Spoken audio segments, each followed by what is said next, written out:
10. Back at the coffee shop, Archer and Mabel agreed to call the police and submit an anonymous tip. Then they walked to the corner of the shopping complex and waited.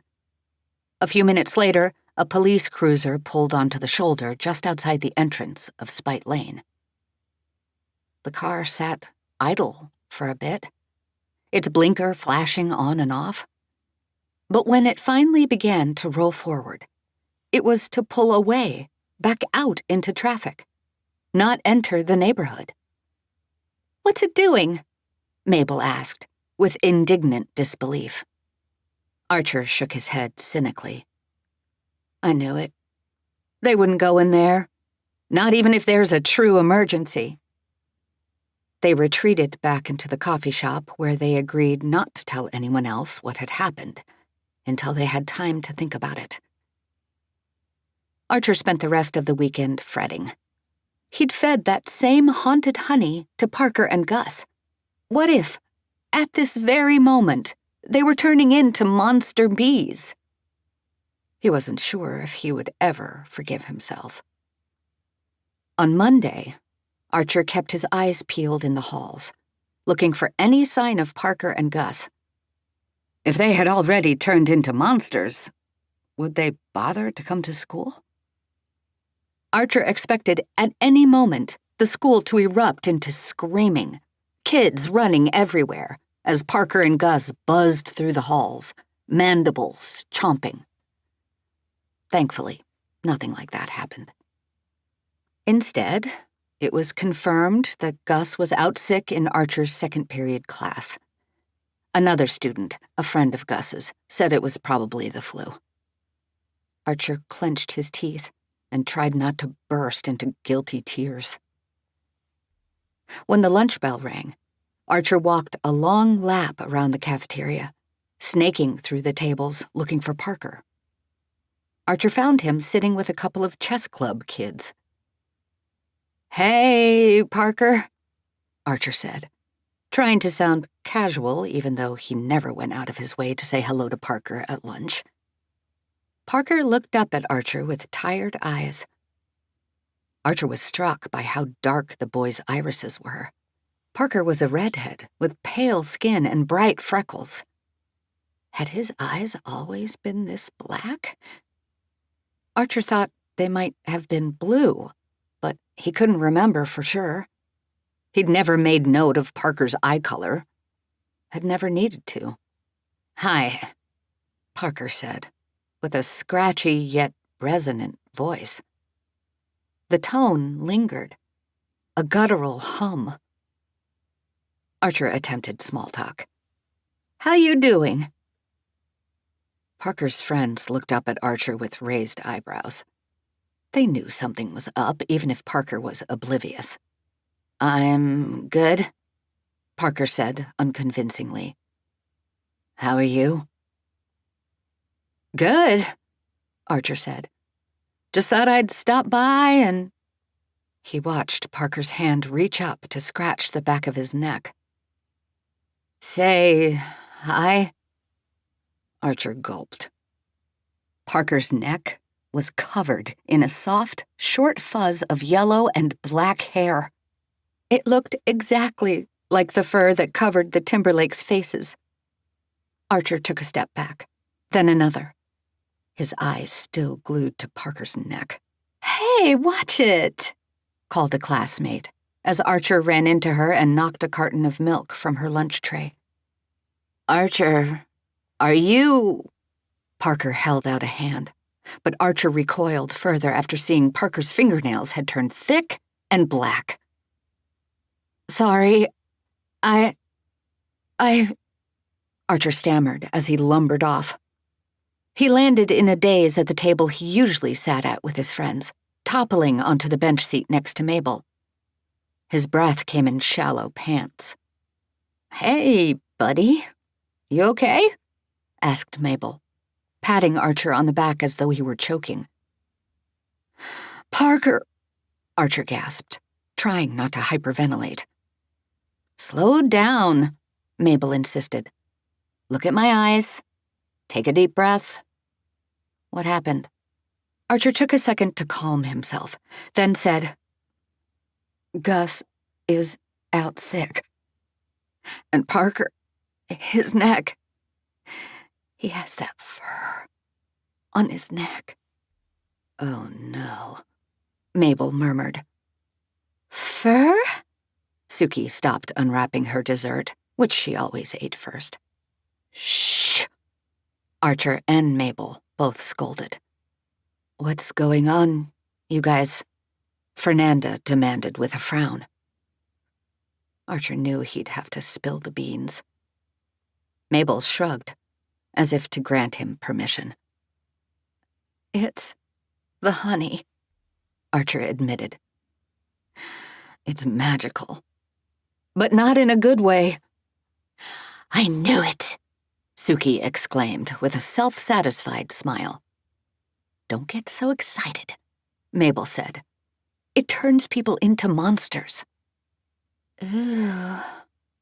Suki gingerly bit down on her bedazzled fingernails. That's not good. No, it's not good, Archer said in a harsh whisper. Because I fed some to Parker Rush and Gus Rumson. Why on earth would you do that? Fernanda asked, shaking her head.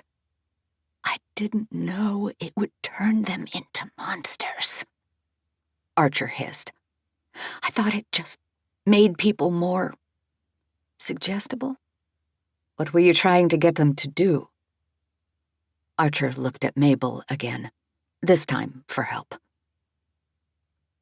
They were bullying Archer, Mabel lied. He was using the honey to get them to stop. Fernanda and Suki appeared to believe this version of the story, but this didn't make Archer feel any better. At this point, he thought he should carry a notebook dedicated to keeping track of all the lies. They were piling up, and Archer didn't know how he was going to eventually dig himself out. Suki leaned back in her seat and looked around the cafeteria. She spotted Parker and squinted at him. So, wait. You're saying the honey turned Parker into a monster? Because he looks okay to me. I guess I only fed him enough to have a small effect, Archer said. But I think if I kept feeding him the honey, he would eventually turn into one of those things like... He stopped. Like? Suki asked, eyes wide and imploring. Archer slumped over in his seat.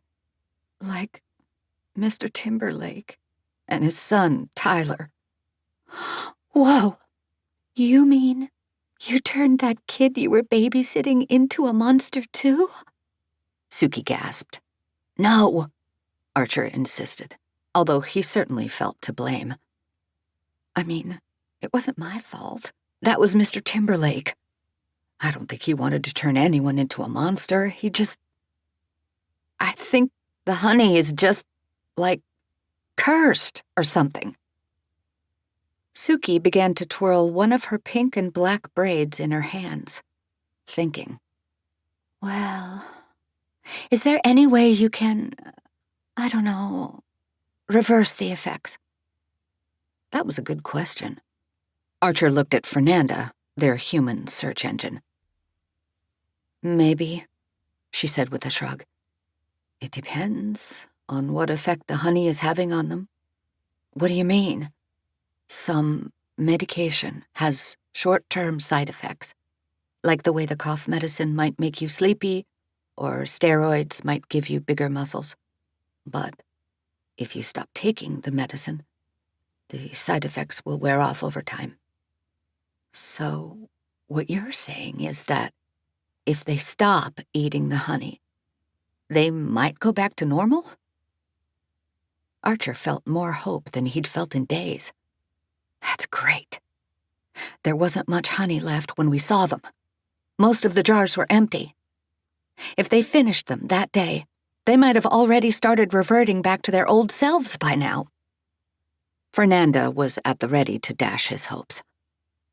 Maybe unless the honey is more like medication that has a permanent effect, like how some antibiotics cause long-term damage to tendons or the nervous system.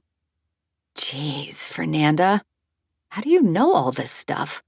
Mabel remarked as she noisily unzipped her lunch. I remember the things I read, Fernanda said with a nonchalant grin. But, Fernanda, the honey isn't medication, it's like magic or whatever. How will we know if the effect is permanent or temporary? Observation. Archer waved his hands between them like he was swatting away a nest of angry wasps. No, no, no, no, no. I'm not going back there. I'll go. Suki hopped in her seat, beaming. No, Archer insisted. No one is going back there. That place is dangerous. Sort of, Mabel said, out of the side of her mouth. It definitely is. Archer pointed his finger at her. Mabel, we were both there. We both saw them. You saw how big Mr. Timberlake was. He could have crushed us. But he didn't, Mabel said, as she took a large bite of food from her tiffin and spoke around it. I'm not saying you have to go back to that house. No one is going to force you to go back if you don't want to. But someone should check on that little kid. Archer frowned. Mabel hadn't told everyone else about Twyla, but Archer knew what Mabel was talking about. This was the second kid to fall victim to Spite Lane's trickery. Mabel felt responsible. Frankly, Archer did as well. But he was terrified of returning. There had to be some other way. As if she'd read his thoughts, Fernanda said, Look, someone has to go back to that house if you're going to find out what happened to the bee people. I'll go, Suki repeated to incessant groans from her friends. Come on. This is right up my alley. Maybe I can talk some sense into them, find out what they want. Maybe I can even help them turn back into people. Mabel opened another container and pulled out a folded-up piece of naan. Suki, what makes you think they would want to talk to you and not eat you? Suki turned over her crystal necklace in her hands. You know, people really misjudge the paranormal. Most of the time, spirits just need help resolving something that didn't get resolved when they were alive. Like my mother always says, they're restless, not mean. Mabel reached forward and tapped the table in front of Suki to emphasize her point. This isn't most of the time. This is Spite Lane. Suki gave Mabel a precocious look. Why don't I go with you and find out? Archer sighed. If anyone is going back to the Timberlake house, it's me. And if Tyler and his dad aren't back to normal? Mabel asked, her eyes glistening with skepticism. I don't know. But I can tell you one thing. If there's any honey left, it has to be destroyed. I can't live with myself, knowing that stuff is out in the world and could hurt more people. Mabel huffed. The bees can always make more. Then the bees have to be destroyed too. Oh, really, tough guy? And how are you going to do that? Archer's mouth hung open. He didn't have an answer. I have an idea, Fernanda said. You do? Archer sighed with relief. You need to get Tyler and his dad away from the honey, and you need to make sure there's none left. So, why don't you just do what Mr. Timberlake does? What's that? Mabel asked. Fernanda smiled. Smoke them out.